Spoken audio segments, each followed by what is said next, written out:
Hi, and welcome everyone to Ethereal Encounters Unveiled. Today we are broadcasting live on the United Public Radio Network and the UFO Paranormal Radio Network, 105.3 on the Gulf Coast and 107.7 FM in beautiful New Orleans. Hello, everyone. It's always such a joy to see you here again. And today I'm super excited because I have a show I've been personally really looking forward to. But again, thank you so much to reiterate for joining us.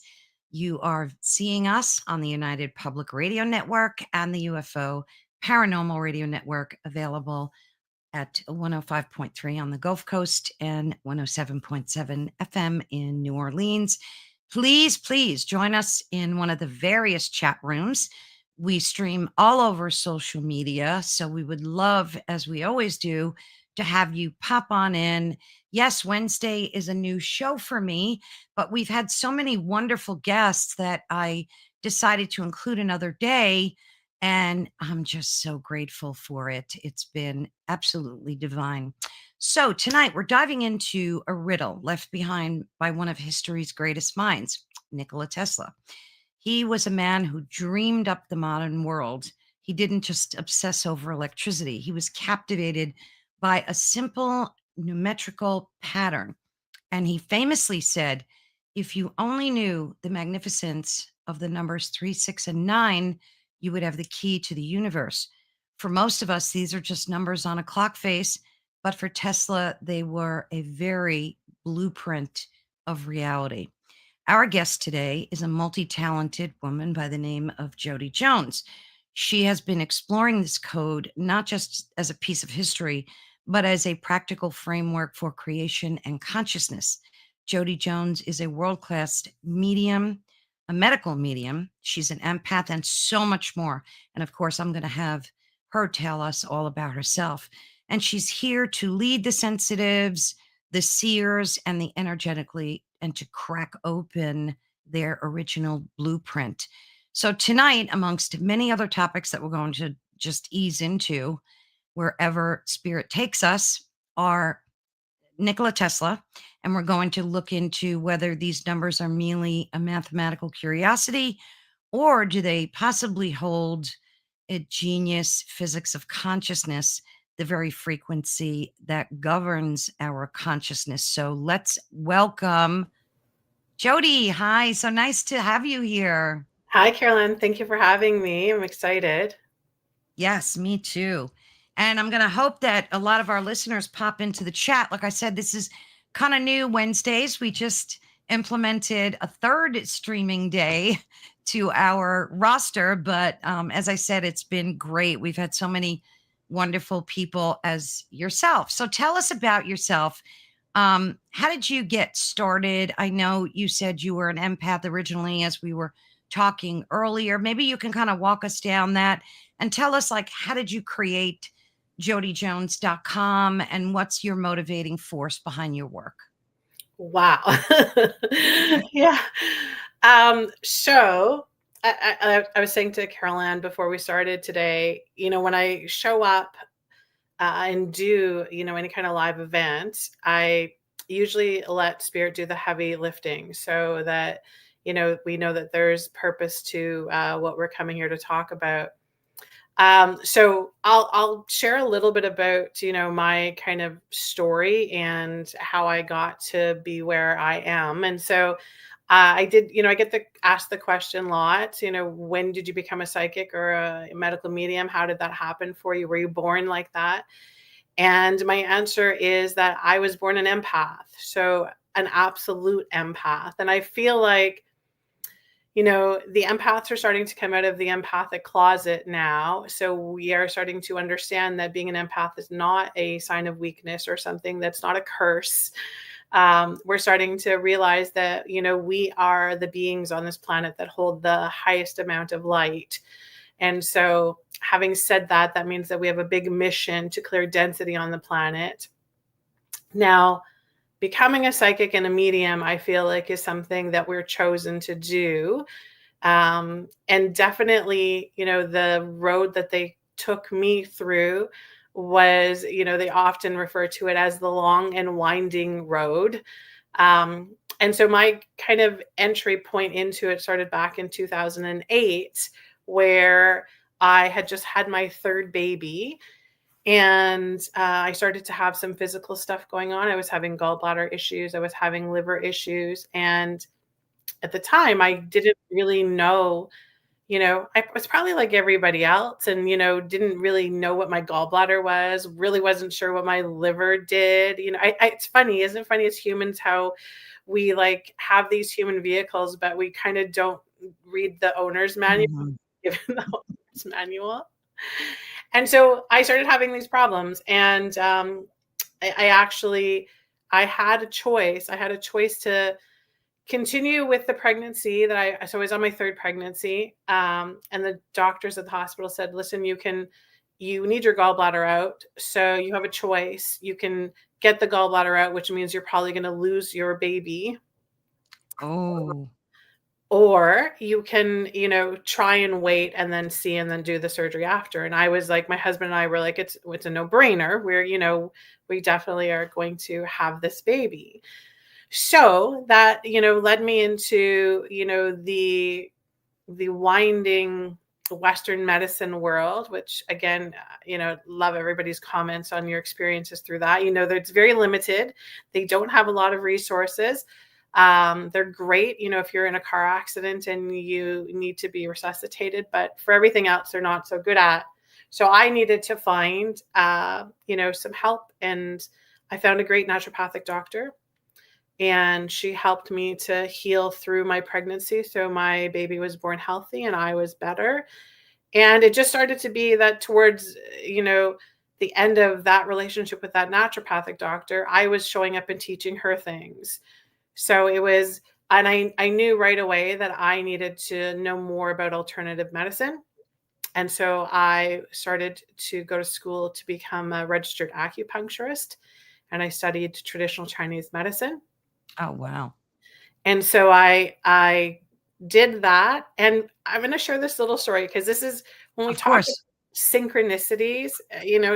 Spirit's always telling us that there's no such thing as an accident, and there's no such thing as a coincidence. But we are governed by synchronicities, which is very cool. Mhm.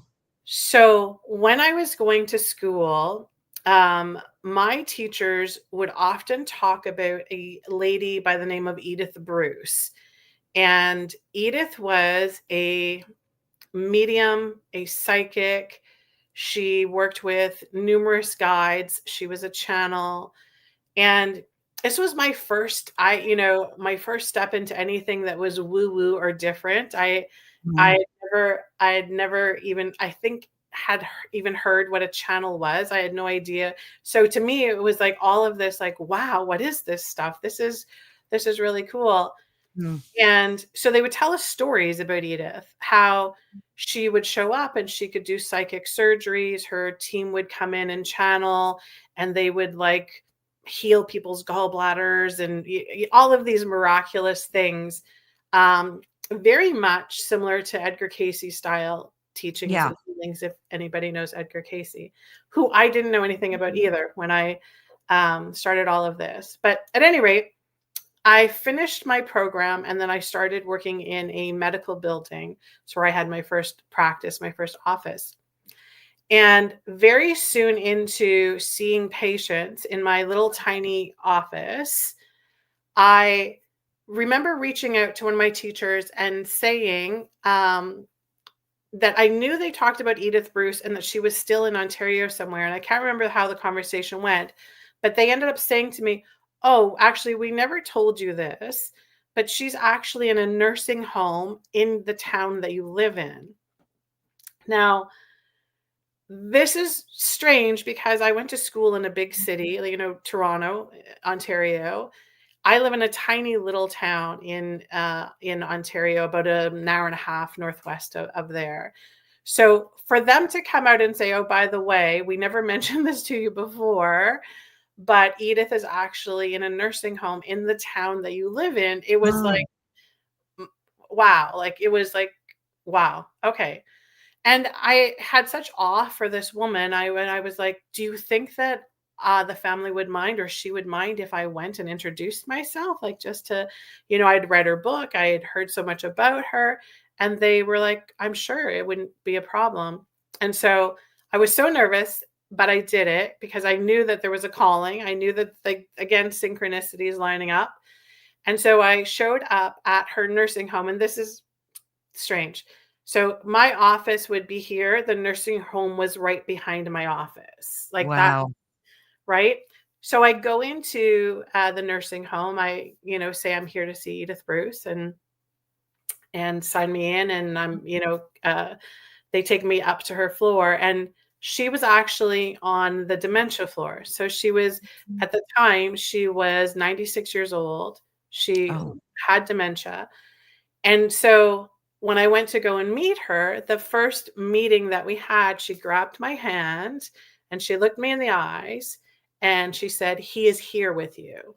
oh, And that was the last thing that she ever said to me before she passed. oh, So wow. from that point on, she never spoke another word. And so on that day, I visited her with her for a while. I sat there, I talked to her. Of course, she Mhm. didn't communicate back, but I could feel her presence and I could feel, all of that around her. And I brought her back to her room. And as I was settling into her room, I looked out her window, and her window faced my window of my clinic office window. That is, talk about synchronicities. Right? Right? Yeah. Yes. So for several months, I would go in between my patients. I would go to see Edith, and I would bring her, she liked the Bible, so I would read the Bible to her. And then she passed. Mm, And it's strange here. So I went to go and see remember, at this point, I'm not doing any psychic stuff, no mediumship stuff. No, I've just studied traditional medicine, Chinese medicine, acupuncture. And so I went to go and see a local psychic, um, medium. Chris Stiller is his name, so local to us. And I was like, okay, so Edith is now on the other side. So now she can talk to me, and I can, yeah. she can tell me what all this means. Cause, like, what does it mean now that? And so I went and I saw Chris, and Edith came through. And the only thing that she said was George. And that was the name of her husband. So I instantly knew it to be, "Listen, Jodi, I was just with you like a couple weeks ago, and I'm seeing my husband now that I haven't seen for so long. I'm going to be busy with him." And so I left that with, like, wow, this is like, there's so much about the stuff we don't see, the Yeah. afterworld, I was like, I needed to know more about this. And it was around that time that I started having some really strange things happening in my practice. So I had patients who would come on my table, and they would have a bad back, or something was wrong, headaches, whatever it may be. I would do my acupuncture, I would do my acupressure, all of that, and they would leave completely fixed. Like Wow. like miracles happening, like, "Wow, what did you do? This is magical. This is." And I knew right away that there was, an unseen force that was working with me Mm, behind the scenes, because I knew that I wasn't that talented. I knew that I didn't have all that talent. Now, at the same time, though, this is where the whole empath story, comes in. At the same time, I started having really strange physical things happen to me. So I was having bouts of dizziness, bouts of vertigo. I was feeling strange things. I was all of a sudden really, really tuned into everything. So, as an example, I could hear the lights buzzing in my office, mhm, and they would bother me. I could hear somebody having a conversation, and I would feel the intensity of the emotions that were coming through. mhm. And I started picking up things from my patients. So, as an example, I had a patient come in on my table and she had a broken blood vessel in her eye. Mhm. And we weren't treating that. We were treating something else, but she had a noticeable, if you've ever seen it, it's Oh, very yeah. scary looking. It's very so we did our session, everything was fine. And the next morning I woke up and I looked in the mirror and I had a broken blood vessel in my eye. So I Wow. knew that there was this whole energy transference thing was happening. And I know now that it's very interesting because I didn't jump in and watch a million YouTube videos or go and read a whole bunch of books. Mhm. I didn't, Mhm. for whatever reason, whether it was, spirit knew that my life was busy. I had 3 kids and a husband and a business but I know now that what they did was they kept me very separated from other perceptions of things. So they didn't want anything to cloud my ability to be able to be a clear channel, to be able to receive clearly. And that's kind of the start of it. And what they were doing is they were helping me to become what they call a hollow bone. And Mm. so a hollow bone is when a channel or a medium literally has to be the conductor, the receiver for the beings, the spirit that they're channeling without any distortion or interference. Does that make sense, kind of? Absolutely. And so it's very interesting how I had very little knowledge about anything ethereal or anything Mm. that was, of course, I had heard of Dolores Cannon and, a lot of the Yeah, the gurus and key the guys. players. Yeah. Yeah. But I didn't know the details of what they talked about. And it's funny because I can remember at times people would say, "Oh, well, have you heard about this?" And I'd be like, "No, I haven't." And Mm. I felt like there was something wrong with me because, like, well, why don't I know about this? Am I right? Now I understand it's because they didn't want me to have any preconceived notions about anything. Right. They wanted me to be clear and be able to receive the inputs of the actualities. So not just a human created, this is what this means, but an actual breakdown of the frequencies of it. And that's how kind of all started. And then, I did start working with a local medium. I sat in a medium circle, practicing the nuts and the bolts of how you work with Mhm. clients on that. And the transition went from my acupuncture practice to, working with spirit as a medium. So meeting Mhm. a medium that brings in and channels loved ones that have passed over in spirit. That was the first stepping stone that they had me do. Now I know that they had me do that because as an empath, I had a lot of work to do around compassion. Mhm. And so nothing will teach you more compassion and how to hold space than sitting face to face with a mother that has lost a child, Oh, or goodness, yeah. a spouse who has lost their soulmate. So that was the first, step into doing this work that they had me do. And at that time, it was, I was clairvoyant, so I could see spirit. Then they worked on my clairaudience so that I can hear them. Then, of course, the clairsentience came in, so the feeling, the being able to feel and know. And that then progressed into doing the medical mediumship. So they then took me through what they call the Great Rebuild, where about 3 years ago, so not a long time ago, so 3 years ago, I got really sick. Like Oh.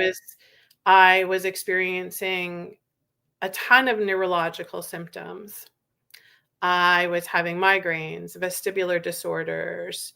It's like over 46 symptoms that I had, which no doctor could diagnose, no test could, give me the information on it. And it was very similar to the path that I took in 2008, except for this time, they had me really go through and start seeing shamans and healers and energy workers and Mm. you name it. I went really full depth into all of that.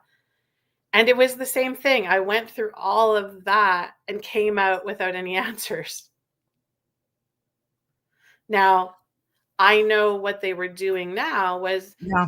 they were building a program through my experiences for empaths and highly sensitives. And they created a program called the 369 Blueprint Method. Now, Oh. it's so very, very cool because even when you were doing the intro and you were talking and the words you were using, so you said blueprint several times. Yeah, So empaths have a different blueprint than any other species on the planet, absolutely. which is very interesting. They used the 369 frequency, so the Tesla inspired, information about the frequencies, which again, I knew who Nikola Tesla was just from, his quotes that Sure. everybody uses, but I didn't know anything about him. And so when they said to me, listen, we're going to create a program through you using these frequencies, I was like, okay, I have no idea what that's going to look like or how it's going to happen, but they did it. They did it. And our program goes through everything because here's the thing about empaths is that, and this is why no one program works for us. And this is how we feel like we're not being felt or heard or seen. And this is because we are so complex energetically that we need to be supported body, mind, and soul simultaneously, always. And this is why, for me, if I would go and do the diet or the exercise, it wouldn't quite get me there. If I would go and do the mind stuff, the manifestations, the affirmations, it wouldn't quite just get me there. And when I would go and do the soul work, the meditation, the prayer, Mhm. it still didn't quite get me there. And every single person that I went to go see had a very specific expertise on one of those areas, right? And so what I've learned through this process is that, again, because our frequency is so different, our blueprint is different, that we need that simultaneous support of going through and having that support. And spirit also, made it super important for me to understand that everything is frequency. And, this is one of the things I feel like that they were working through Nikola Tesla to, be able to share with him. But remember, every single time spirit comes through a vessel and chooses the vessel to teach through, so, through whether Nikola Tesla, Albert Einstein, Jesus, Buddha, any of the, the Yeah. vessels that they choose to create through, we have limitations based on the human filters. So for me, they needed my avatar to have the experience of an empath, right? To come through what they call the parent portals, very, very specific parent portals. We choose our parents so that we Yeah. create a blueprint, right? And part of the empath blueprint is that we often come from, very unsettling beginnings, right? We come from through a lot of trauma. There's a lot of wounds. There's a lot of abandonment. There's Yeah. a lot of lessons, like really a lot of life lessons. Oh, you said it. But we now understand, the purpose of it. We understand the purpose and the reasoning for it. And it's interesting because they also show me often that there's not just a general one size fits all empath. There's a spectrum of being Mhm. empath, Yep. right? So there's these varying aspects on there, but we all hold very similar um, frequencies, and that's how Mhm. we know that working through the frequency of the 3, the 6, and the 9. That's how we support ourselves the most. So very simply, and I'll just share quickly, and then you can ask me questions about it. But Yeah, yeah. 3 being the frequency of stabilization. So if we can put that frequency to our state of being at any given moment and say, am I in a state of 3, a 6, or a 9? Then I know how to bring in other frequencies to support myself. So, a state of 3 being needing stabilization. So, needing to stabilize, which I feel like most empaths are there most of the time. Mhm. The frequency of 6 represents the frequency of cleansing or purging, of releasing, right? So important because as empaths, we are energetic sponges. Most of us are transmuters. So we're bringing collective energy all of the time, and then we're transmuting and creating light from it. Big mission, huge, huge mission. And then the 9 frequency is about elevation. So this is where we are literally, you know, connecting with our higher selves. We're rising in frequency, which then has the ripple effect for the collective. And that's also a huge, huge, important part of the empath mission. Wow, I love that. I've seen a lot of, videos and documentaries on Nikola Tesla, and it's so interesting because, like, as an empath myself, I'm always attracted to something for a purpose, and like we were talking about earlier, the synchronicities, and even Heidi in our chat, who I love dearly, she's one of our star sisters. Um, she recognizes that too. She's a very spiritual person as well. And I think as an empath, we go through a lot more in life than people that don't recognize their empathic abilities. I think we all are capable of all the clairs. Like, we all have these abilities, but I think as empaths, we tap into them more. And it's interesting, most of the people have journeyed through it like you, through pain and suffering and traumas. And we've had to do a lot of shadow work and a lot of self reflection because, at least for me, I never had the proper boundaries. And empaths sometimes attract the wrong people. You know what I'm saying? Absolutely. Well, because Yeah. it's all about frequency, and the planet Earth is about, it's governed by some very specific laws, and one of it is the law of resonance. And so you can think about, Spirit shows me all of these words that we use for things, they're actually, activation portals into what they call life lessons. So you can think of it as in a, here's your book, here's the curriculum, because here's the course that you're going to be taking, Hmm. right? And so absolutely, there's again, this is when it's not a one size fits all, but there's so many, of these lessons: energetic boundaries, self-worth, Yes. self-love, self-care. Compassion is a big one for me. Trust, faith, Yeah. all of these. They're like little, university courses that every empath is automatically enrolled into when you step through the parent portals. So yay Yeah. empaths. Look what we get Yeah. to Yeah. do. Yeah, and since the telepathy tapes came out, a lot of people looked at this subject as woo-woo stuff, and Right. now people are taking it a lot more seriously, and I love that we are. And it's funny because even like joining this network um was definitely a divine guidance for me, because I feel, when people leave comments and tell you how, that show helped to change their life or guided them in a different direction, these things are all divine, and they're all part of, like, I think, my responsibility, your responsibility for being here. Absolutely. And Yeah. one of the biggest, I think obstacles that empaths have is that we are givers. We are Right. automatically givers. And definitely encourage your listeners to let us know in the comments if you are somebody who, experienced that, coming into that distortion or that dysfunction, where you had to be the fixer, you had to be the. Right. Always. Yeah. Yeah. And for sure, part of that is understanding, and you kind of get stuck in this crutch where we're constantly giving and we're not receiving. So Right. we become very poor receivers.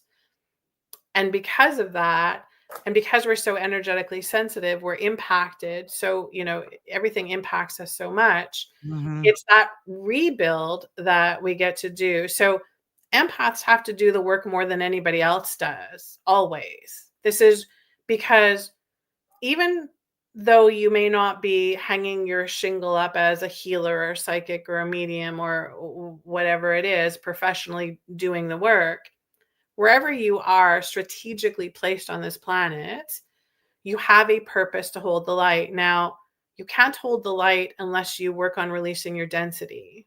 It's an Mm. energy exchange. The human vessel is very limited energetically, right? So, if we want to bring in more light, we have to release more density.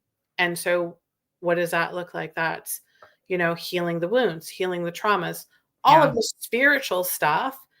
But this was a big component for me. It was the missing piece in mine is that I wasn't optimizing my human vehicle. Mm. In the spiritual community, there's, lots of people talking and it makes sense. If you think about, look at Edith Bruce, she was doing psychic surgeries. Well, if somebody can come in and do a psychosurgery or pray over me, why do I have to make sure that I'm eating fruits and vegetables? And why do I have to, right? But that's one of the key components to understanding the formula of the empath is that our human vehicle needs to be optimized. Gosh, so true. And the big interesting thing about this is when spirit breaks it down very simply in frequency. Again, if we think about frequency, what is the major frequency distortion on this planet? It's pathogens. So Mhm. spirit says that every being on this planet has what they call the human condition. Mhm. And the human condition has different layers to it, but the energetic layer of it on the physical aspect is having a host. You're a host, your physical body, to viruses and parasites and bacteria and all of the toxins that feed these beings, because they are beings, right? They Yeah. they breathe and think and move and all of that. And if you look at the state of the planet right now, we have chemtrails, we have GMO foods, we Oh, have God, yeah. everywhere you look, we have all of these distortion feeders, right? So we have to make sure that we are optimizing our human vehicle. And that means we have to kill the bugs. In all simplicity, we have to kill the bugs so that we can bring in more light, so that we can then hold more light. And then we can do the wound healing and the trauma healing and all of that. But they show me it's like your human car has to have wheels on it. You have to be able to Yeah. drive the car. And for me, it was a part that I was overlooking because it was easy for me to sit in meditation. And it was easy it's all empaths have it very easy. We can go out of body very easily. We can connect with spirit very easily. It's something that we do. It's coping that we do. The hard part is being in that human vehicle and being safe and feeling grounded Mm. and feeling empowered and knowing your ability to hold light. That's the hard part. Yeah, that's so true.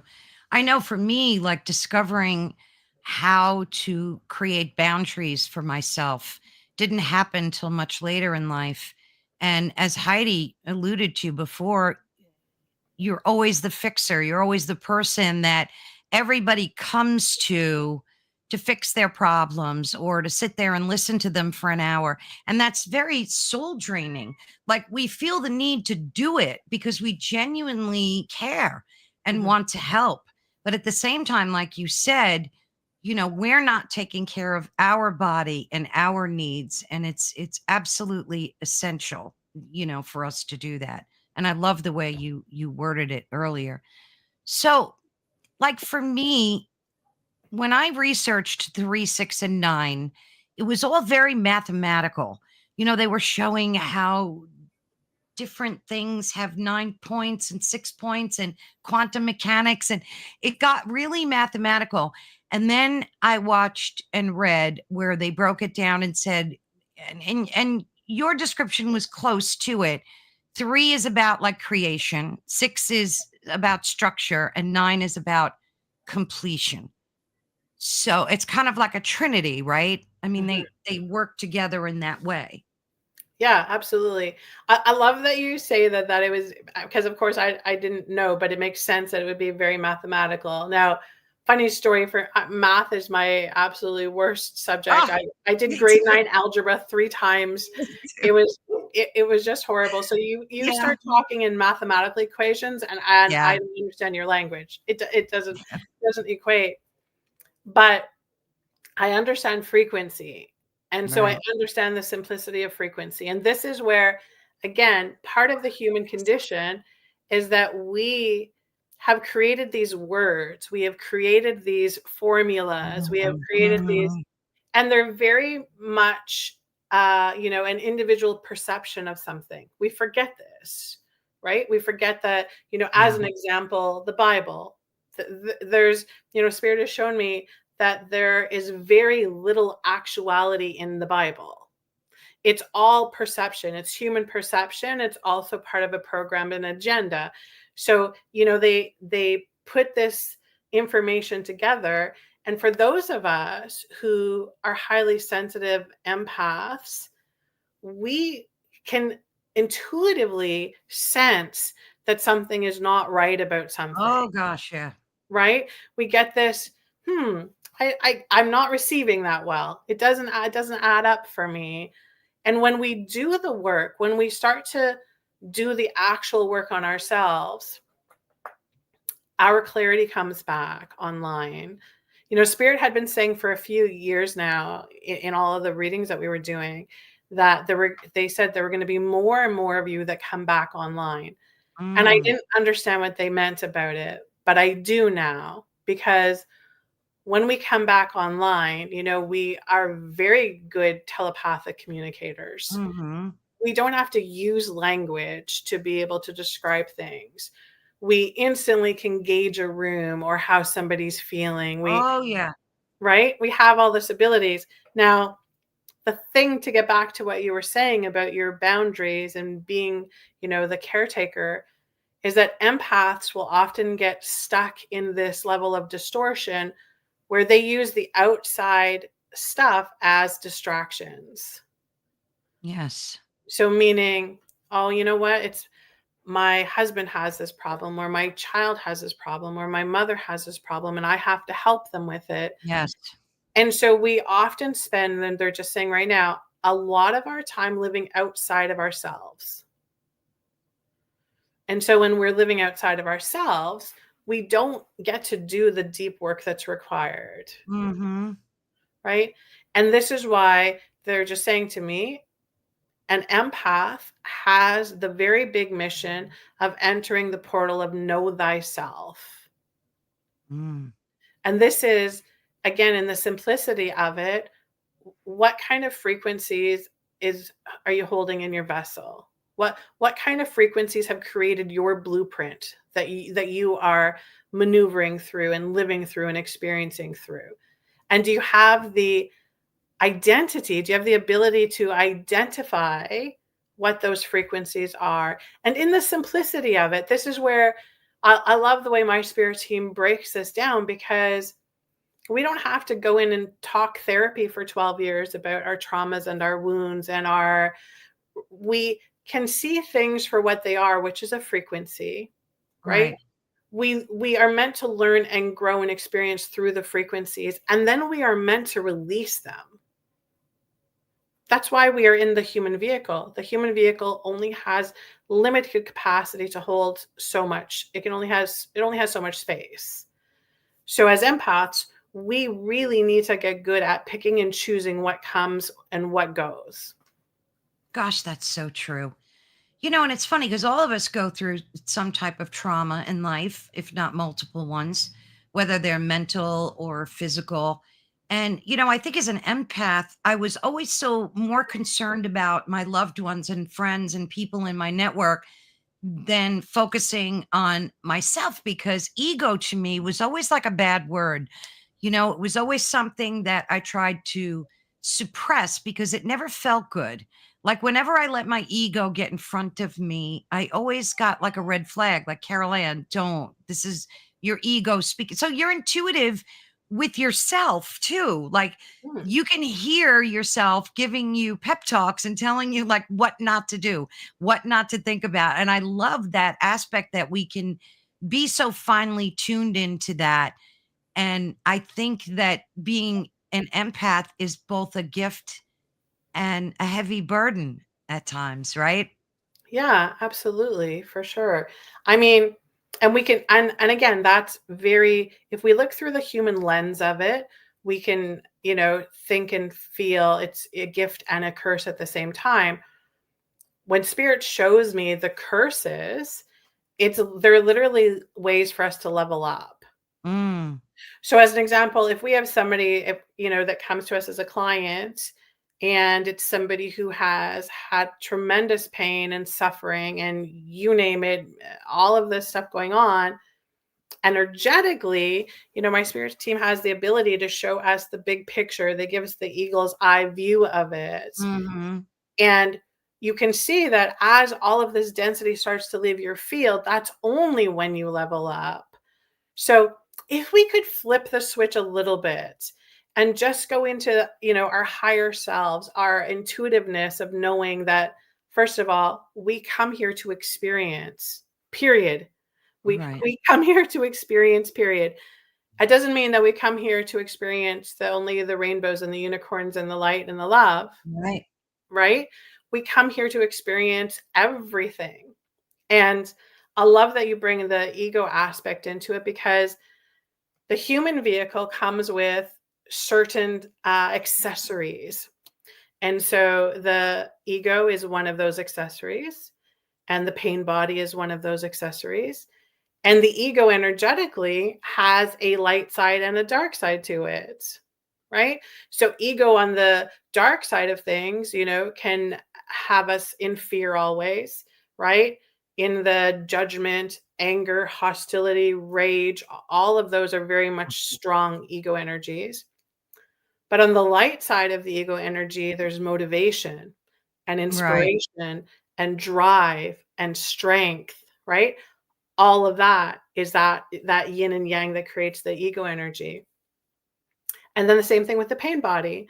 So the pain body holds, the light side of things, which is it has gone through many traumas and many hurts and many abandonments because it now truly knows the frequencies of compassion, right? And faith and Yeah, acceptance and yeah, balance and harmony. So when this is they're just saying, if we remember, we can flip the switch or shift the gears anytime we want. So as we're navigating this human experience and across our terrain, this particular theme comes up. If we strategically go, okay, so this requires my ego to step in so I can get through this, or yeah, this requires my pain body to step in so that we can get through this, then it becomes a little bit more of a game that we're playing, right? yeah. And less severity, as in, this is my curse and this is the way things have to Right, be. They right. would always say, always, and especially when I was struggling with things, the human aspect of things, they would say that uh, treat it as the game of life, the game Mm. of life. I mean, it is a game. If you, especially, if you're believing that we're in a matrix sort of thing. I mean, and there's kind of like a lot of proof for that. So it's a little bit scary. But I find it interesting too that a lot of empaths, like we've had some mention, um, we've had some mention in the comments that they have trouble with self-love. Like Heidi said, she's healing, but she's struggling with self-love. And then Carolina said, me too, always doing everything for everyone before her. Is that just a natural trait of an empath? Is that something that all empaths do? Like we tattooed with that? Yeah, and you know what? Again, it's that distraction. It's much easier for us to go out of body, right? And be able to fix somebody or help somebody or heal somebody or guide Yeah. somebody, because the hard work is inside. Yeah. Right? This is, it's very interesting because so years and years and years ago, when I first started having all of the strange stuff that I was having, the neurological stuff, I went and saw a really, really gifted medical medium. It was the first time I'd been exposed to the whole world of medical mediumship, which is very different than regular mediumship. Mhm. And so when I sat in his office, he kept on looking over on the far corner of the room, and I was sitting right across from him, and I was like, "What are you looking at?" And he was like, "Well, your soul literally just keeps on jumping out of your body."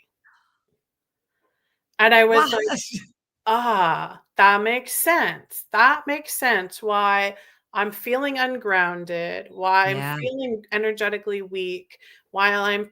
And the truth is that it's a coping mechanism that most empaths have.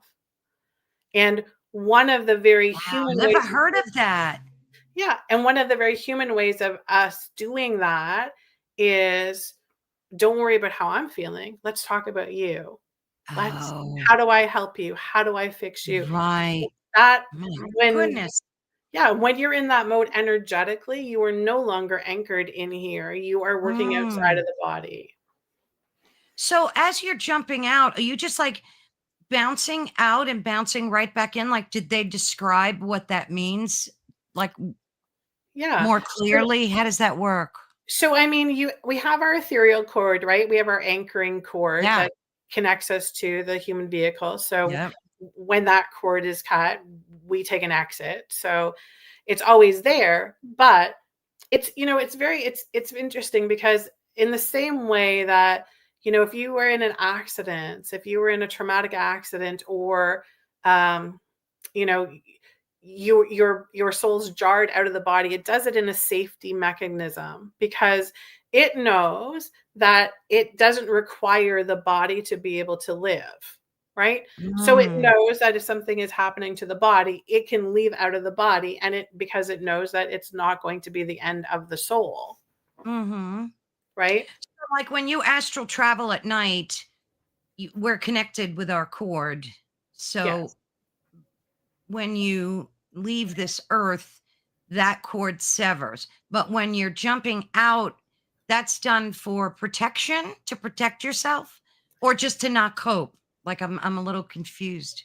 Yeah, so it's kind of both. It's a, intuitively our soul, our higher selves will leave the human vehicle, right?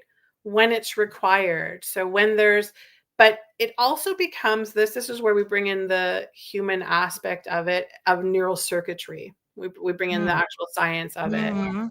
So as empaths, we have a lot of very strong pathways that we've created in our brain as to this happens and this is how I react. Right. So it's almost like they're just showing me, it's almost like an auto eject button. So if you were in a plane, you as a pilot, you know that you've got this button that you can press. So when the turbulence comes up or you know that you need to bail out, you can press the button and you have an exit out of the cockpit. It's the same thing. And so the soul intuitively, it's almost like energetically gets kicked out of the body, right? There's this Wow. um, but we come back into it because of course we can't navigate without being in the Yeah. vessel completely.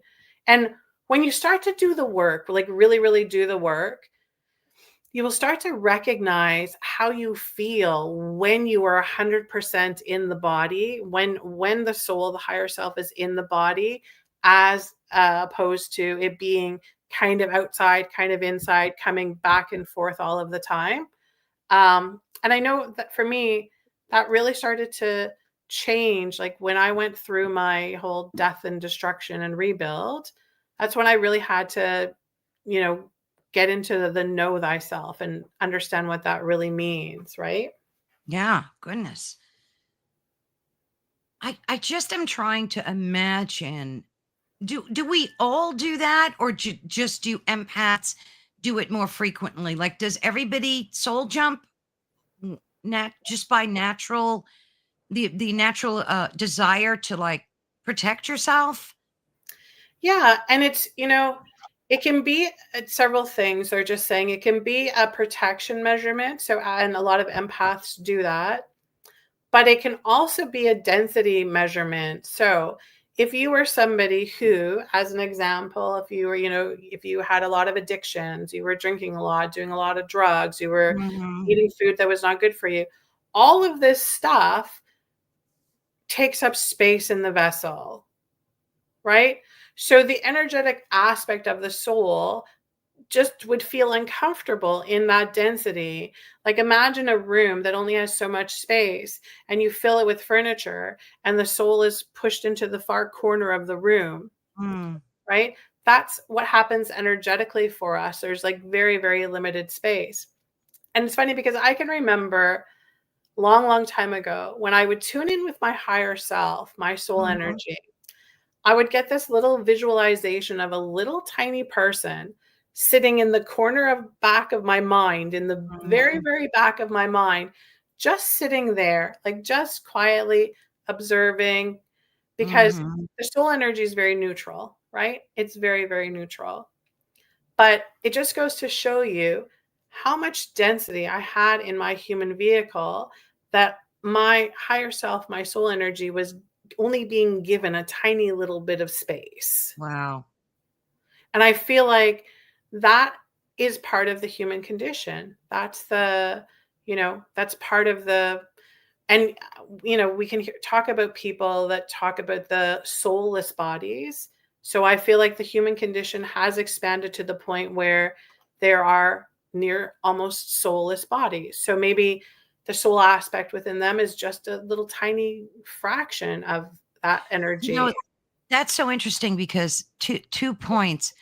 First, I had a dream this morning before I woke up that there was a gentleman and he was insisting on teaching me self-love. So I think that's interesting that we end up talking about this today.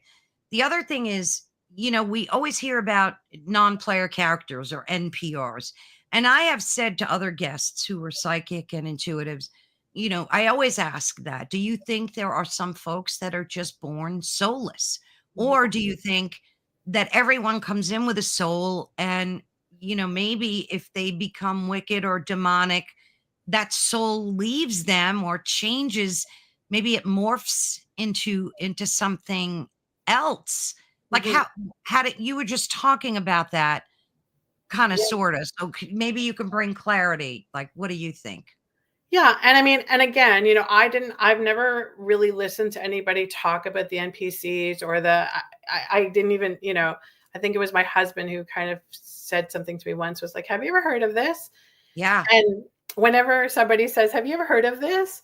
I always allow my spirit team to step in first and give me like so I Nice. receive it in a very neutral way, which is how we know when we are stepping into our higher selves, our soul energy. It's very neutral, it's very expansive. It's Hmm. very okay, let's see. Let's see what this is about. And they clearly showed me that in order to incarnate on this planet, you need to be a soul. You need to have that spark Yes. within you that animates the human vehicle. So, no, there are no soulless beings that are born on this planet. What happens, though, is that you become filled with the density. Now, Yeah. you mentioned demonic energies and all of that.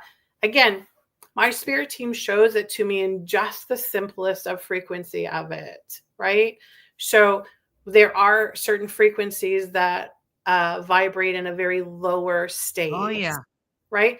And when something vibrates in a very lower state, as you can imagine, it's like a physical body. If your physical body is not doing a lot of movement, you're going to gain weight and you're going to get heavier and you're going to get bigger and you're going to get Yeah. denser. It's the same thing for frequencies. So if we are, as an example, bringing in foods that are not healthy, if we are smoking or drinking or doing things that are lower frequencies, if we are having thoughts that are about anger and resentment and bitterness and all of that, Yeah. All of that stuff is vibrating at a very slow, low Yeah. rate, Yeah. right? When that happens, it takes up space. It's the energy is compacted in the vehicle. Now, light comes in and it has to find a place to be able to expand in. If you have a tightly packed human container that has a very small amount of room, then the light has nowhere to go. Now, is it possible that that density fills up completely and you no longer have more light? If it's less than 1%, they're just saying, then Yeah. do you become an NPC? Yes, if that's the wording that we want to call it. Yeah. Yes. Yeah, for Yeah, and sure. I think that's important because I think that we use a lot of language to try to understand these things. Mhm. And of course, they use video games to kind of interpret that. So, non play a character comes from a video game because that was always the character that really didn't have anything to do with the actual game. Oh, They really? I were didn't just, know that. Yeah. yeah, I thought that was kind of cool. So they were always the character that, like, if you say you were in a game and you wanted to go shopping and pick up groceries, an NPC would be the person at the cash register, just kind of checking you out, you Right, know? right. So they really don't have anything to do with the game, but they're involved in it nonetheless. And I thought that was kind of a cool way to describe, because there are people like that, I think, that, and especially people that vibrate on a very low level, that do things that are evil and wicked and propagate darkness and negativity and stuff Mhm. like that. So, and I think we need to be, and especially as empaths, we need to be. But the good thing is I can spot one of them suckers a mile away. Right, And it's funny because so can my dog. Like, right, right. Oh, yes, dogs, yeah, yes. they're so good at Yeah. doing that, right? They And pick up especially the if you have an vibe. empath dog. I've got an empath dog, my dog Me Maya. too. She's such a and she is so selective of who she likes and who Yeah, she doesn't like. Yes, they yeah, know. Yeah, for yeah, sure. it's so cool.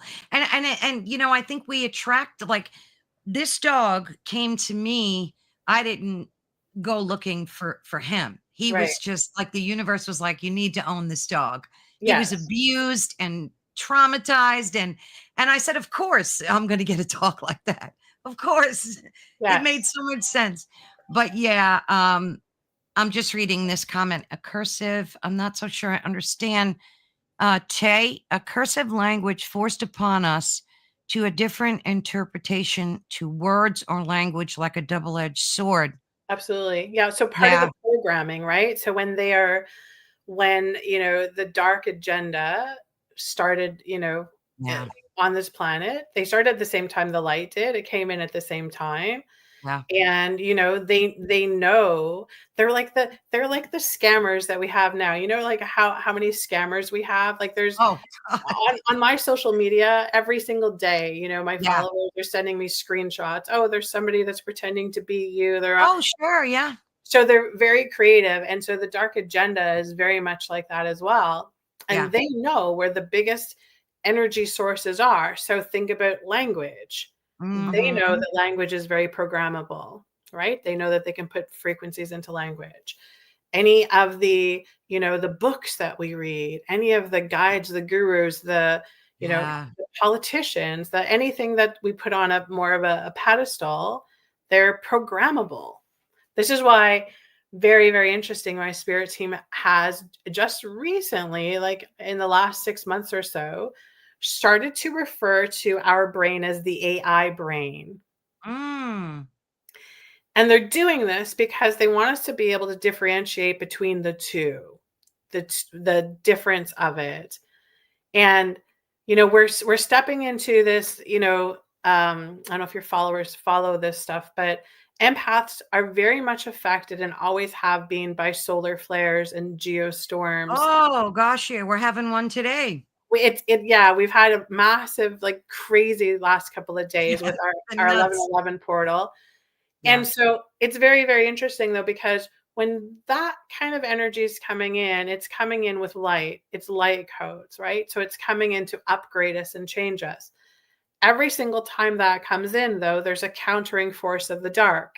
Mm. It's the game on earth, right? Exactly, Everybody wants the light, everybody wants the power. So exactly.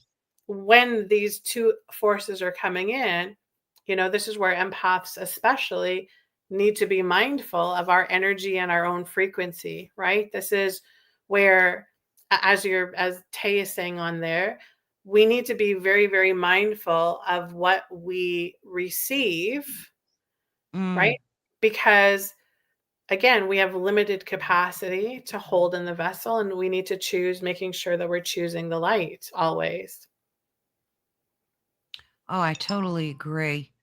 And it's so interesting. I interviewed a gentleman who wrote a book on numbers, and he based his whole life and came out of poverty with this theory um, about numbers. And like you, I'm not great at math. Although as I got older, I became less afraid of it, and that helped me a lot. Right, I right. just said, I'm not going to be afraid of you anymore. Um, but why do you think we are so attracted to numbers? I mean, even in the comments, Heidi mentioned before she's always attracted to certain numbers. I don't have it in front of me, but and I just hear my friends going, "Oh, eight's my lucky number," and you know, and I know you did a lot of work with that three. What is that called? The 369 method? Is that The 369 blueprint method, yes. blueprint method? Now, did you develop that? Was that something you developed, or So was that something it you was were taught? completely channeled through spirit. The Oh, entirety of the wow. program completely channeled by spirit, created by spirit, and led by spirit for sure. I mean, I have had to do all of the human work, the Mm, labor of, um, yeah, but yeah, everything that we've put into the program has come directly from spirit, which makes it different than any program out there because again, it's not, if I just showed up as Jodi Jones and taught to you, through my experiences, and I've had a lot of them because yeah. obviously they were creating the program through me, but you would get a very, very limited, lower vibrational explanation of it or teaching from it, right? There's a difference when we remove that human aspect from it. Of Mhm. course, the big picture comes into play, right? So this technique, is it like a psychological tool um to focus like on intention? What exactly is this? Do you focus on an individual's energy with like the universal blueprint, or how does it work? Like, could you give us a summation? Yeah, so really it's all about coming out of the mind, getting out of the mind and connecting with the body, right? So connecting with, again, the part of you that holds the most light or has the capacity to hold the most light, right? Mhm. And then understanding everything just in the simplicity of it, as in, does it feel light or does it feel heavy? Does it feel good or does it feel bad?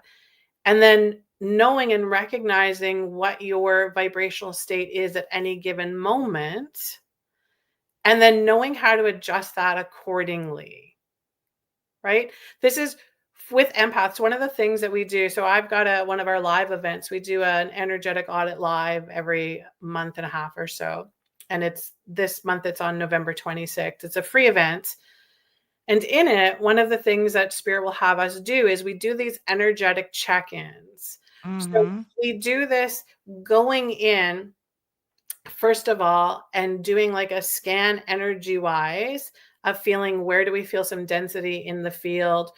Is it emotional? Is it physical? What's the aspect of it? Is it somebody else's? One of the things that empaths have lots is we absorb other people's stuff, right? That's Yes. why our healing becomes so complicated because, what's ours and what's theirs, right? And so we have, our audience go through this energetic check-in. And what makes it different though is this, that they're just saying, when you start doing any of this work through intention, so when we open up the space to do our lives or in our membership portal when we do that stuff, we create the intention that we are helping everybody to create a little bit of space energetically so that your Mhm. spirit team comes in and the connection's stronger. Oh, now that makes sense. Right. And when you do that, then again, they're just saying it's the bird's eye view. So you have the ability to kind of be able to go in and check and see where your frequency is, where your base frequency is. And then my spirit team has the ability to go in and do energy healings, energy work. It's one of the tools that they use. They'll go in and they'll literally just clear density from people's field. It's not Mm, as complicated as we think. This is why, when they show us like, the hours of talk therapy, or yeah. the hours of doing Reiki or acupuncture, even any of this stuff that has to have an accumulative effect, they show us that you just recognize it as being light or dark, so having density or lightness, and then have the intention to remove the density and clear it. And that's what they do in the group setting. They'll do a group healing. They'll clear the field of everybody. And then we Mm. have our the audience go in and receive a vibrational number. So we get them to get an Oh, initial check-in. So they get an initial check-in, and we'll be shown a number between 0 and 10 of where you are on the scale vibrationally. They'll get that number. Spirit goes in and does the work, the energy clearing, and then we ask them to go back in and check. And the number always changes. It always goes up in frequency. mm, And it just goes to show you, because as an example, when we do medical mediumship readings on people, as soon as we tune into the field of the person we're working with, they are looking for density. They go right to where the density is. Now, they're calling it density, but somebody might call it a blocked artery, or somebody right. may call it an inflamed liver. Yeah. We have these human diagnoses that we put in there. Um, but when my spirit team goes in, they're literally just looking for light and density. And So you think that through intention, by setting an intention, you can clear your own densities as well?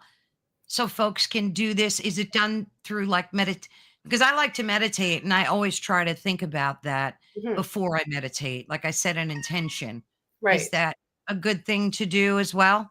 Yeah, I mean, it's a good thing, but remember, again, when we talk about the three aspects of it, going into the 3, the 6, and the 9 of it, we can address the ethereal aspect of it, right? So we can go through meditation, we can do the affirmations, we can do the positive thoughts, we can do all of that, but you have to address the physical aspect of it. So meaning frequency needs to express itself. It doesn't just dissipate, it doesn't disappear. So we need to physically go in and actually create some movement. And when they're going in and doing work on groups or clients, Mhm. they are physically using energy, light energy, to move density. It has to be cleared. So can we do that on ourselves? Absolutely. Is it easier for us to go in and have somebody else do it for us? It's like, can you vacuum your entire house? Of course you can. Would it be nice if somebody came in and vacuumed your house for you? Yes, it's nice. But one of the things of us coming back online and this, whole, you know, huge awakening that's happening on the planet is those of us who have the ability to work with energy in the way empaths do, coming into that, remembering that we can do this, that Yeah. it's But not Heidi something says outside of ourselves. right. Heidi just made a astute comment. She said it's always energy has to move. It's always, wanting to, I think, move, right? It's always in motion. Yes. It's think about everything as frequency again. So if Yeah. you look at everything as frequency, and again, it doesn't just disappear. Frequency, when we talk about the human body having a symptom, so say your shoulder is hurting you or your neck is hurting Yeah. you. Now, what you're feeling is you're feeling the conversation of the body part Mm. expressing the frequency that is it's engaging with, right? So if it's a denser frequency, so meaning a physical aspect, say a shoulder is hurt, there can be actual physical, density in there. So meaning you haven't been eating properly, so your blood is thick and sticky, you've got higher cholesterol, all of that. But there's also the emotional aspects layered in there as well, right? Are you feeling overwhelmed? Are you feeling underappreciated? Is there trauma wounds or victim energy or lack energy? that compels, and then we have all this density that builds up. Sure. Yeah, Yeah. that makes so much sense. It does. Do you meditate every day? Like, is that something a part of your healing ritual or You know what's funny? And this is probably the last thing that any psychic medium should come up and say, because for years I had students that I taught medical medium or mediumship and psychic work too, and would say you can't start doing this work unless you know how to meditate. You have Mm, to know how to meditate. Now, I don't meditate anymore, but here's the reason why I think I get away with it, because I try my best to experience throughout my day in a mindful way. And what I mean by that, it's the practice of mindfulness. yeah. So I am very good at allowing my higher self to step in and do the experiencing, and allowing, ego, pain, body, human aspect to sit back. And when we do that, that's the same exact thing that happens when we do meditation. Yeah, that's true. I'm And creating and space. yes, I totally agree with that. And I think too, it's a misconception to think you have to meditate for 20 minutes 3 times a day. Like Right. I'll do short bursts of meditation where I'm just doing breathing and I get back like into a breathing zone. And that to me is meditation. So you could be in the shower and meditate, right? Yes. You can be anywhere and center yourself and take a Whenever root. you are out of the mind, whenever you Right. are out of the mind and the mind is not making all of the everything, then Yeah. it's the same experience as meditation. It really is. It really is. How do you handle because yes, I think we're having a global awakening. And it's funny because my spirits were talking to me a lot about awareness, that there's a big difference between being awakened and aware. Like I kept hearing that. So I started, doing some heavy soul searching on that. And I think that it's important to distinguish the two. So, yeah, there's a lot of people that are awakening spiritually, right? Mhm. We're stepping into different realms of consciousness too. But then I think there's a group of people that are just becoming aware. Maybe like it's the beginning of an awakening process, right? So Mhm. they're becoming aware of like the darkness and the deception and the lies that we've been told living as humans on this planet. And I think that merging the darkness and the light and like being able to walk within the two is very important in terms of growth, right? I mean, what's Yeah. your take Yeah, on all that? absolutely. And so even if we just go into the vibrational aspect of those two different words, so if we look at the word awakening, right? Yeah. Frequency wise, it's much more rigid. It's more of a rigid experience. It's more of a, you have to do this and this is what it looks like and this is the next Mhm. step, and that's the whole awakening. It's very much being like implanted with codes, and you know what I Yeah. mean? Like it very much has been. When we talk about the word awareness, you can just feel it when you say that word. You feel this like open expansion that comes in, Mhm. right? Where they're just saying where anything is possible. So it's like this, it doesn't have to be this exact formula. It's a anything is possible. This is something that we forget, is that, we are master creators and empaths are master frequency generators. Mhm. That means that we essentially are creating everything that happens in our outside experience, Right. right? So that's that part of that coming back online and remembering that. And so if we remind ourselves that, okay, so here's the rule book or the playbook, but we don't have to use it. Ah, So how I have my experiences is can be completely different than how you have your yeah. experiences. And spirit is always saying to me, anything is possible. So, we have a podcast called Collective Silversations, and I I loved saw it. that.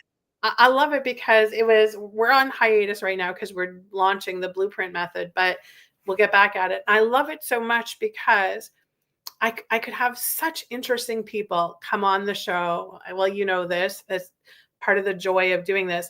And I could hear all of these amazing things about, everything, aliens to, Yes. the, Yes. all of it. And I can sit there through my higher self and through the channel that I am, and I can receive it all and be, oh, anything is possible. So Yeah. just because if there's something that my human brain grabs onto and goes, well, no, you're wrong about that. That's wrong.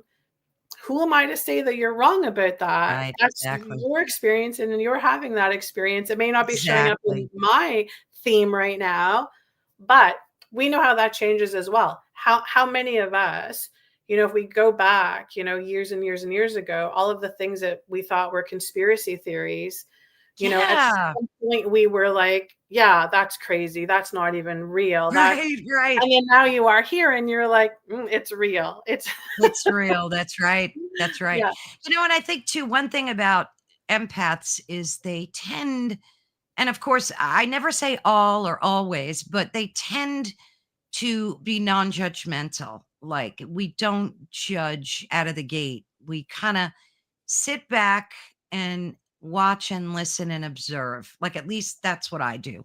So before I make a judgment on anyone or anything, and it's like that old saying, you don't know because you don't walk in that person's shoes. You don't know what they're experiencing, why they're experiencing it, why they're behaving the way that they do. So I think empaths are good at that, like being non-judgmental. I would agree that an empath, so like yourself, obviously, you've done some work. You've been, not just talking the talk, but you've been walking the Right. talk. And so you are at that elevated space where you can do that. I would say that most empaths at the beginnings of their stage of know thyself and healing are very much dominant fear-based frequency vibrations. That's what they're Mm, holding. And when we talk about judgment and being judgmental, that is in its simplicity fear. It's the fear vibration. right. That makes so Now, much sense. again, it's like the human programming. When we talk about fear, fear is not afraid. It's not I'm afraid of something. It's a frequency that vibrates at a very specific resonance, right? Hmm. So we can recognize that people, it's interesting because when we do readings sometimes, and if we can say to somebody, you're holding a lot of fear in your space, and they'll be like, Yeah. I'm not an afraid person. I don't have any fear. Mm. But judgment can show up in the same aspect. It has the same rate of vibration to it. Ah, right.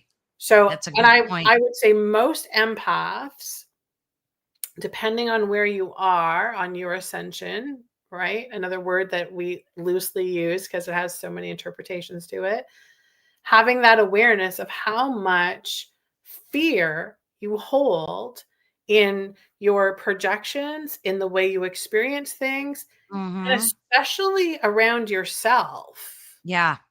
right? Yeah. How many empaths do you know will say things like, oh, I have to be really careful about what supplements or vitamins I take because I always have a reaction to them. Mm. Now, when somebody makes a statement like that to us, the first thing that spirit does is they go in and say, well, where's this message coming from? Is it coming from the body or the mind? Yeah. If this message is So coming from good. the body, we know that it's programmed. It's coming there, through the programming. If Sure. it's coming from the body, then we can say, okay, body, so you're in a more vulnerable state. So we'll be very careful as to what we bring in. But that's not because there's something wrong with the supplement or the herb that's coming in. It's just that the body needs to be in a state of resonance to receive it, if that makes sense. Mm. Gosh, I never thought of that. That makes a lot of sense. It really does. Now, when are you launching this blueprint method? Like you just said you have a group of people, I assume, that you're working with. So it's live. We started beta launching it in June. So we've walked through our first few members into the program. Nice. Yeah, and so it's live. It's out there. The only way that you can get into the program though is through application. So, Spirit was very, very specific about this. This wasn't going to be a program that you could just go on my website and click buy. Because again, it's the sacredness of our container and the way that it's put together, and Mhm. there's an application process that you must go through in order to step into it. Oh, Uh, nice.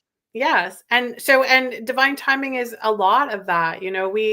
We sit and hold space on what we call blueprint clarity calls, and so this is where they're free calls, and we open up them when we do our lives. We open up spaces on the calendar for this. This is where we sit and hold space with somebody, and we then know energetically divine timing as to whether they're ready to step into, you know, Oh, the nice. great Yeah. rebuild, right? Yeah.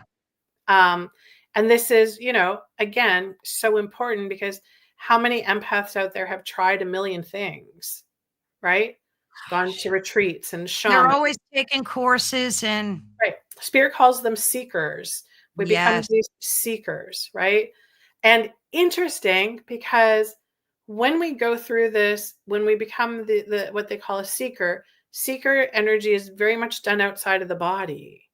It's very much done outside of what your actual needs are, like what Yeah. you actually need, which is no wonder that we have no lasting results when we go and do these things. It doesn't stick.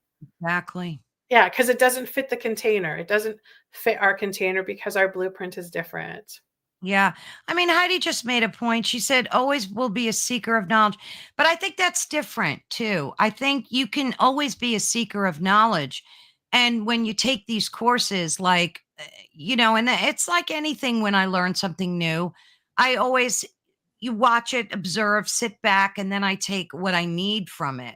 Mhm, But you're right. Empaths are always out there looking, and it's like a double-edged sword because I think it's good to do that in one way, but you need to have a realistic expectation that it's not going to be the be all end all. You're always going to be out there seeking and searching until you find that peace and clarity within yourself. Then anything you learn through these courses is just like an extra.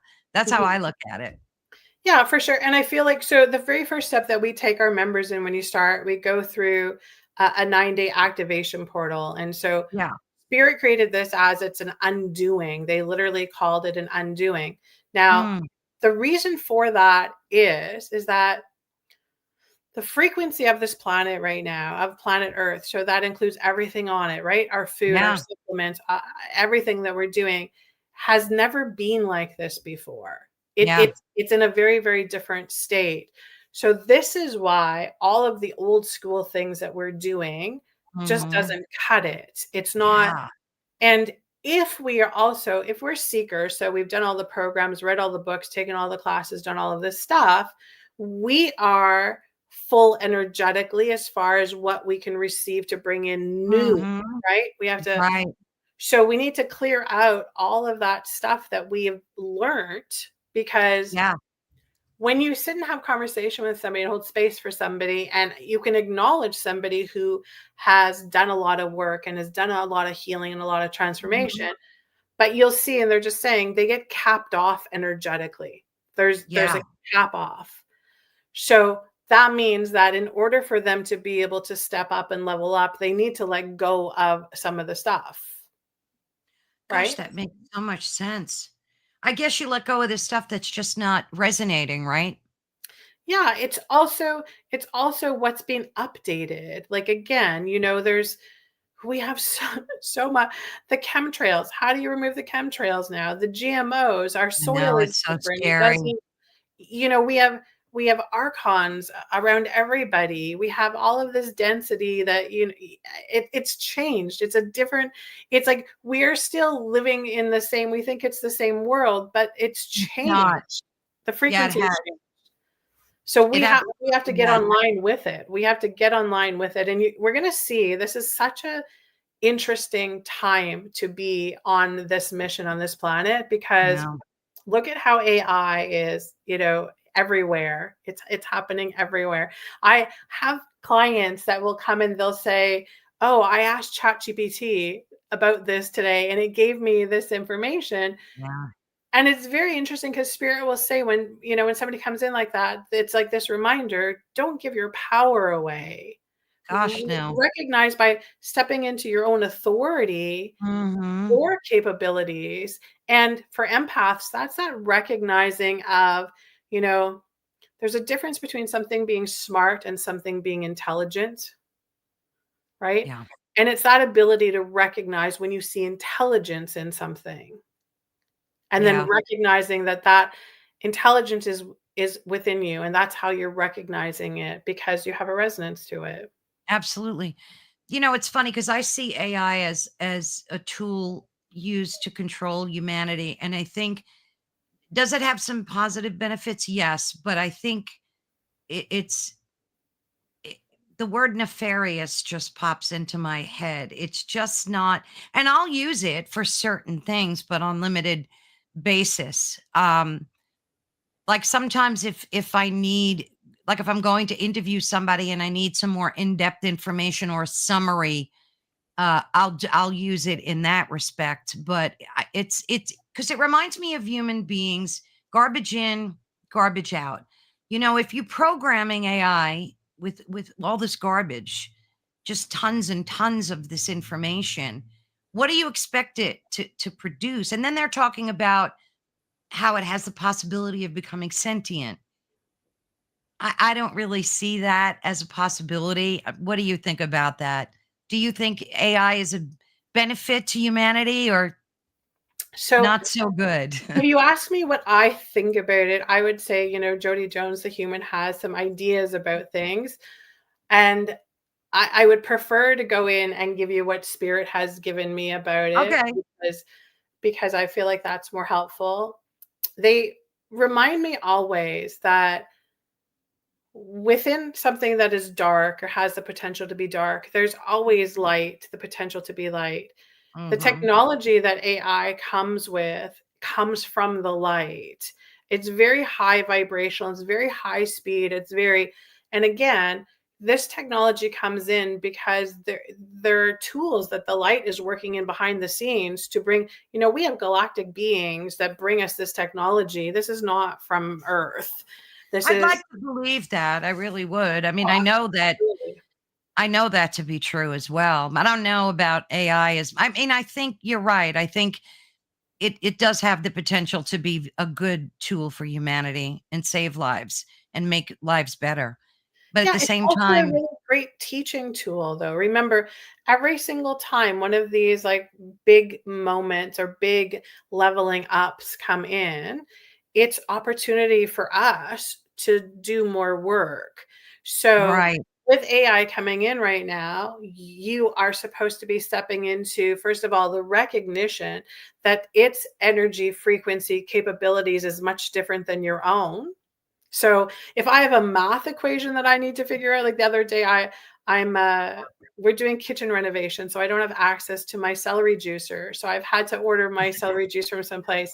Now I do 32 ounces of celery juice every day, and so I needed to calculate how many bottles I needed to do. They had 355 milliliter bottles.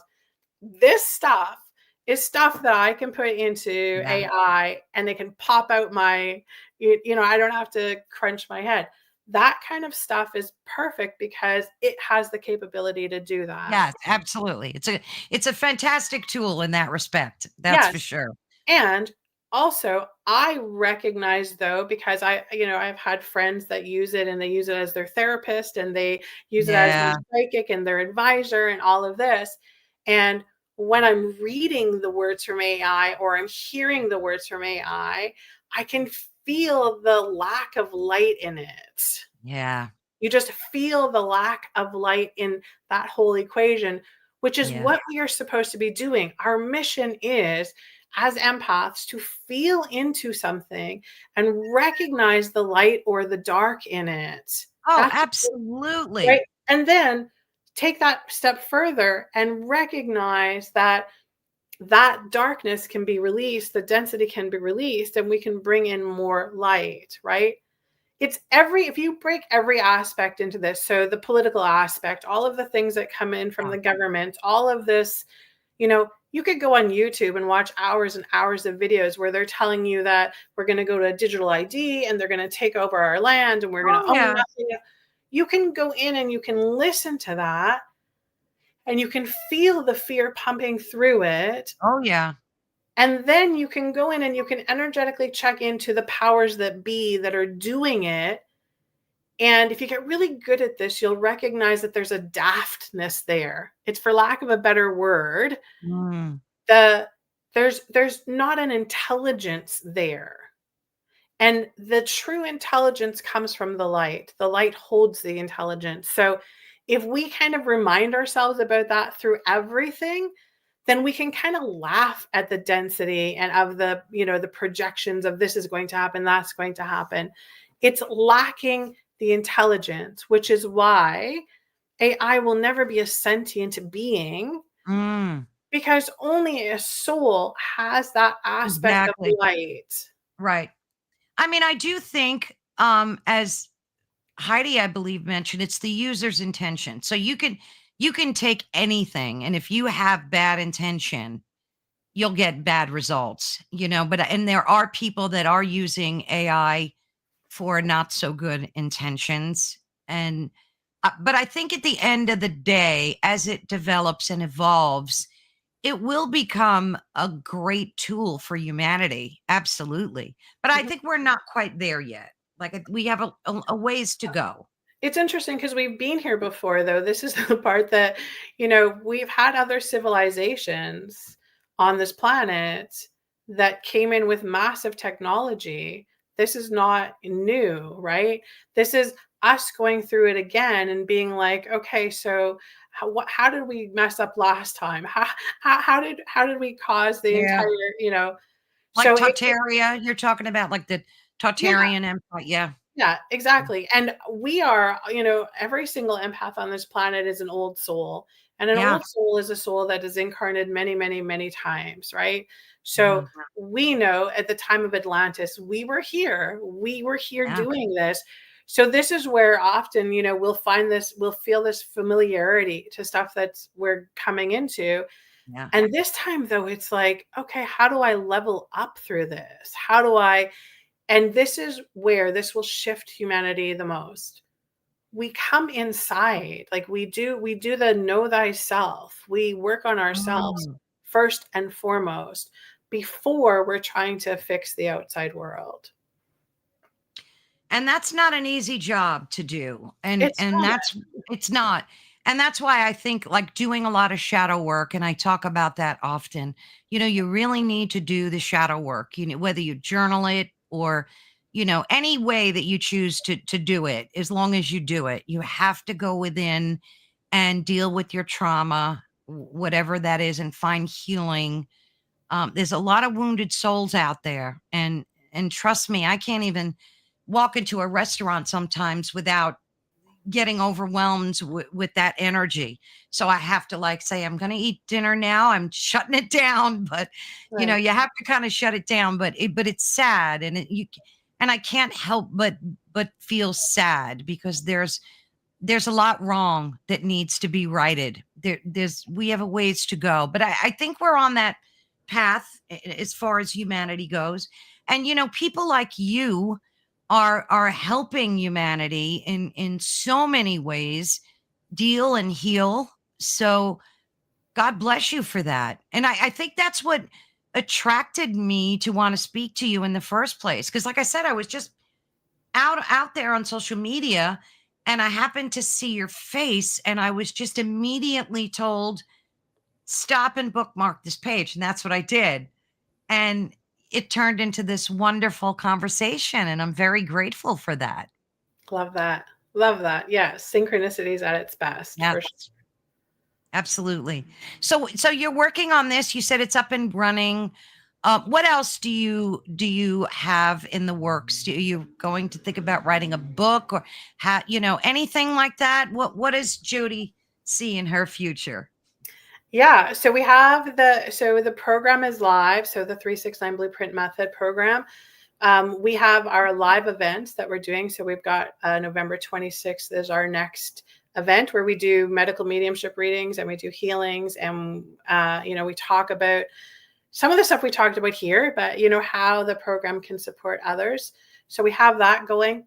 I have been writing a book for about 6 years now. I'm so Me envious too. whenever I get the authors on my podcast and they're like, oh, I'm Yeah. on my second book or my third Yeah. book. Yeah. And I'll be like, but I know for me, again, I trust the process. I am getting to that point now. Surrender was a big thing for me. I had to go Mhm. through this and learn surrender.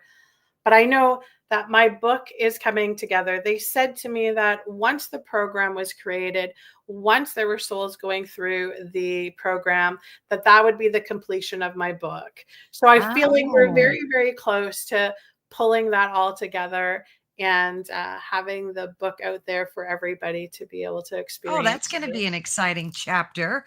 Absolutely. Yeah. Absolutely. Yes. Wonderful. Wonderful. Thank you so much for joining us today. This has been an absolutely wonderful, enlightening conversation.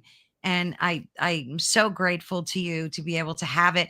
And of course, everyone, you can visit Jodi and learn more about her program and fill out an application, which is what they would have to do, right? At Yep. jodi-jones.com, right?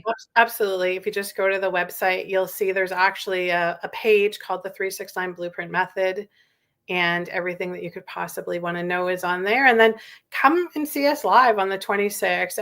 We're almost at capacity. It amazes me how quickly this fills Save a up. spot for me. Yes, I'd love for you to come. Absolutely. We had to actually bump up our Zoom level because we keep on selling out Yeah. of booking up. So yeah, but come there because then you get to experience firsthand. Like, spirit. I'm so honored that I have a spirit team that has chosen me to do the work.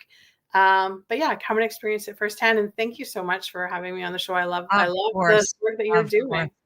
Of course. And thank you, Heidi, and everyone in the chat for their comments. And I hope we can bring you back again. There's so many things we could talk about. Maybe after the new year, I would love to have Absolutely. you back. Absolutely. Absolutely. I'd love to. Thank you. Thank you, Jodi. I'll be in touch soon. Okay. Take care, Thank dear. you. Thank Bye you. bye. Well, that was really an enlightening and wonderful conversation. And thanks so much to everyone. We've had so many wonderful comments and questions in the chat, and I'm going to go through them later. What is this here? The 369 is vital. Great. Thank you so much. You guys rock. Thank you. And of course, don't forget to join us tomorrow. We are going to have another event, another podcast, and that will be with Maria Toso. I believe I pronounced her name correctly. And we're going to talk about healing what's hurt using the somatic process. So she talks about how to get results when therapy fails. And I love talking about all these different modalities of healing because they're different for everyone. And like we were talking about before, if you can grab a piece of anything from these conversations and benefit by it, that's that's everything for me and for so many of our guests. So thank you all. Blessings so much to you, and we will see you tomorrow. God bless. Thanks again, everyone in the chat. Take care. Bye bye.